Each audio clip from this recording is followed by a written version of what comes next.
మే నెల 2వ తేదీ నుంచి కాకినాడ రూరల్ సూర్యారావుపేట ఎన్టీఆర్ బీచ్ తీరంలో రాష్ట్ర స్థాయి బీచ్ కబడ్డీ పోటీలను నిర్వహిస్తున్నామని పోటీలకు సంబంధించి కాకినాడ రూరల్ ఎమ్మెల్యే పంతం వెంకటేశ్వరరావు కార్యాలయంలో మీడియా సమావేశాన్ని నిర్వహించి వివరాలు వెల్లడించారు. ముందుగా కాశ్మీర్లోని ఉగ్రవాదుల దాడిలో అసూలు బాసిన అమరవీరులకు శ్రద్ధాంజలి ఘటించారు. మే 2వ తేదీ నుంచి 4వ తేదీ వరకు జరిగే ఈ ఆటల పోటీలకు 13 పురుష 13 మహిళల జట్లతో కలిపి మొత్తం 26 జట్లు హాజరవుతాయన్నారు. సుమారు 45 మ్యాచ్లు జరిగే ఈ పోటీలో 208 మంది వరకు క్రీడాకారులతో పాటు మొత్తం 400 మంది ఈ కార్యక్రమాల్లో పాల్గొంటారన్నారు. ఈ పోటీలో గెలుపొందిన వారికి జాతీయ స్థాయిలో ఎంపికకు అవకాశం ఉంటుందని నానాజీ తెలిపారు. కూటమి ప్రభుత్వంలో క్రీడాకారుల రిజర్వేషన్ 2 నుంచి 3% పెంచిందని తెలిపారు. గెలుపొందిన విజేతకు 10 లక్షల వరకు మొదటి బహుమతి ఉంటుందన్నారు. ముగింపు కార్యక్రమానికి రాష్ట్ర మంత్రి నాదెండ్ల మనోహర్ హాజరవుతారని నానాజీ తెలిపారు. రాష్ట్ర స్థాయి పోటీలకు కాకినాడ బీచ్ లో ఆడడం ఆనందకరమన్నారు. ఈ సమావేశంలో కాకినాడ రూరల్ ఎంపీపీ నందిపాటి అనంతలక్ష్మి, రాష్ట్ర కబడ్డీ అసోసియేషన్ అధ్యక్షులు జి వెంకటరెడ్డి, నాయకులు పెంకి శ్రీనివాసబాబు, చప్పిడి వెంకటేశ్వరరావు, నూరుకుర్తి వెంకటేశ్వరరావు, తుమ్మలపల్లి నారాయణరావు తదితరులు పాల్గొన్నారు.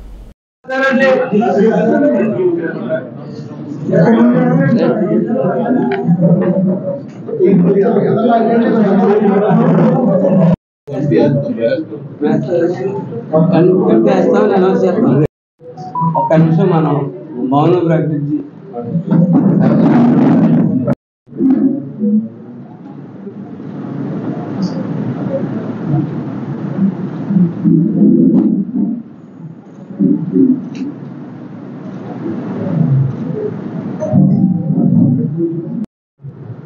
జమ్మూ అండ్ కాశ్మీర్, శ్రీనగర్ ప్రాంతం, అనంతనాగ్ ప్రాంతం పూర్వపు వైభవాన్ని పునరుద్ధరించుకుని వేళ పెద్ద ఎత్తున టూరిస్టులు వెళ్తా ఉన్నారు.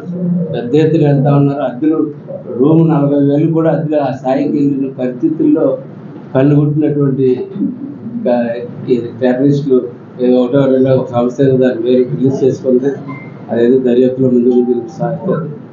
ఈ విషయం మటుకు మోడీ గారు కానీ మా ఎన్డీఏ ప్రభుత్వం కానీ అంత ఈజీగా వదిలిపెట్టే ప్రసక్తి లేదు. మన 26 మంది మన టూరిస్టులు మన భారత పౌరుల్ని కోల్పోవడం జరిగింది. అలాగే మన విశాఖపట్నం చెందిన కూడా మరణించడం జరిగింది. దీని మీద 3 రోజులు కూడా సంతాప దినాలు ప్రకటించుకోవడం జరిగింది. ఇవాళ సాయంత్రం ఫోరెన్ సెంటర్లో కోతులారి, రేపు 20 చోట్ల కోతులండి. ఆఖరి రోజు సర్పవరం 3వ రోజు సర్పవరం సెంటర్ మానవహారం పెట్టి వాళ్ళందరికీ ఇవన్నీ చేస్తే పోయిన రోజు తిరిగి వస్తారన్న కాదు, మన దేశానికి, మన మోడీ గారికి, మన సైన్యానికి, మనందరూ బోర్డర్లో ఉన్నటువంటి ప్రజలకి అందరికీ కూడా ఇంతమంది ప్రజలు మీతో ఉన్నారు అని ఒక బలం, ధైర్యాన్ని ఇవ్వడానికి చేసేటువంటి కార్యక్రమం పవన్ కళ్యాణ్ గారు పొద్దునే కాల్ కాన్ఫరెన్స్లో గుడ్ల బాబు కాల్ కాన్ఫరెన్స్లో వచ్చి పొద్దునే అందరికీ కూడా మా విధులని గుర్తు చేసుకున్నారు. ప్రజలకు పనికి వచ్చే కార్యక్రమాలు ఏమైనా ఉంటాయి చేసుకోవాలి, కానీ భారత సంచారికి రికార్డు చేసుకోకుండా ఏమి చేయకుండా సంతాప దినాలను పాటించి ప్రజలకి, ఆ బోర్డర్లో ఉన్న సైనికులకి, అక్కడ ఊళ్ళో ఉన్న గ్రామస్తులకి, అందరికీ వెళ్ళి టూరిస్టులకి ఒక ధైర్యాన్ని ఇవ్వమని చెప్తారు. ఆ ధైర్యాన్ని ఇచ్చే ప్రక్రియ ఈ 3 రోజులు మేము కొనసాగిస్తామని తెలియజేస్తూ ఆ కార్యక్రమం చరిత్రలో ఏ రోజు స్టేట్ స్థాయి కబడ్డీ ఛాంపియన్షిప్, ఎందుకంటే ఆంధ్రాలో మన ఆంధ్ర క్రీడలాడింది కబడ్డీ. ఆ కబడ్డీకి ఇవాళ మన స్థానికుడు, మన ఎంతకాలంగా కాంగ్రెస్లో మా మిత్రుడు వెంకటరెడ్డి గారు రాష్ట్ర అధ్యక్షుడిగా ఉండడం మాకు చాలా సంతోషమైన విషయం. ఆయన మంచి ఒక అవకాశాన్ని మనకి మీరు చేయగలరా, చేస్తారా, చేయండి అని చెప్పి ఒక రాష్ట్ర స్థాయి కబడ్డీ పోటీలు, బీచ్ కబడ్డీ పోటీ అంటే 13 జిల్లాల నుంచి 13 మంది పురుషుల టీము, 13 మంది మహిళల టీము కూడా రావడం జరుగుతూ ఉంటుంది. వారికి ప్రధానంగా ఏంటంటే ఈ గ్రామీణ క్రీడని బయటకు తీసి ప్రభుత్వ క్రీడాకారులని ప్రోత్సహించాలనే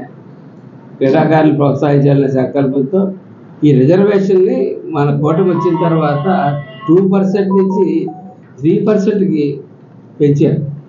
అది దానివల్ల అనేక విద్యా ఉద్యోగ అవకాశాలు చాలా వచ్చే అవకాశం ఉంది వీటిలో జరిగినటువంటి క్రీడాకారులకి. అంతర్జిల్లాలకు ఇది 12వ, అది బీచ్ కబడ్డీ పోటీలు 2025 పురుషులు మహిళది రేపు జరగబోతా ఉన్నది. కాకినాడ రూరల్ సూర్యారావుపేట ఎన్టీఆర్ బీచ్ దగ్గర 2వ తేదీ నుంచి 4వ తేదీ వరకు జరుగుతాయి. ప్రతిరోజు సాయంత్రం 4 గంటల నుంచి 9 గంటలకు ఫ్లడ్ లైట్స్లో ఈ మ్యాచ్ జరుగుతాయి. సుమారు ఈ 26 టీంలు కలిపి 13 కదా టీంలు, 42 నుంచి 45 మ్యాచ్లు దాకా జరిగే అవకాశం ఉంది.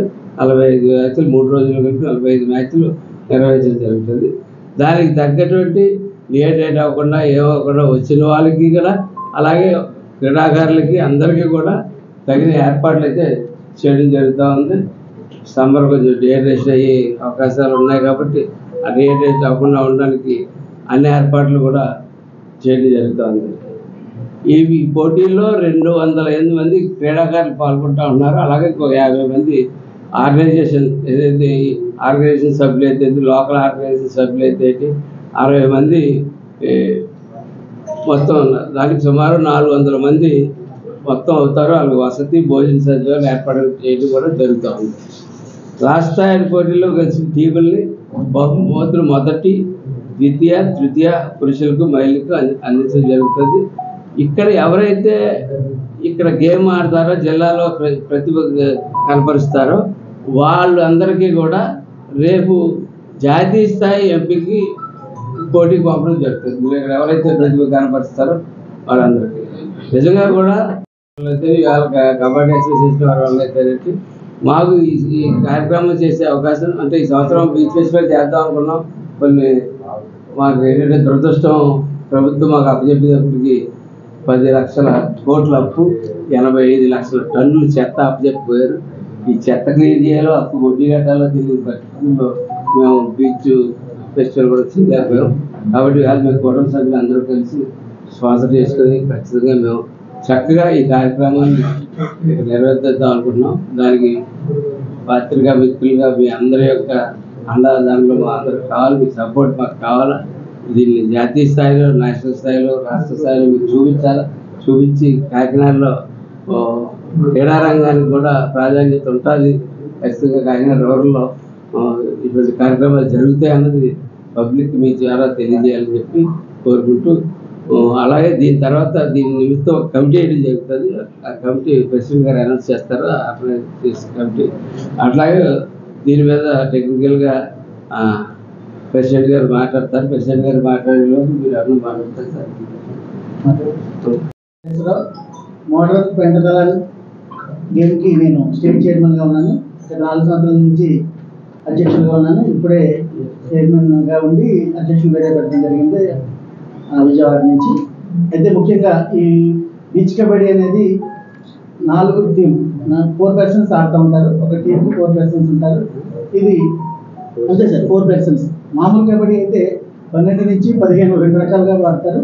ఈ బీచ్ కబడ్డీ అనేది మాత్రం 4 పర్సన్స్ టీం ఉంటుంది.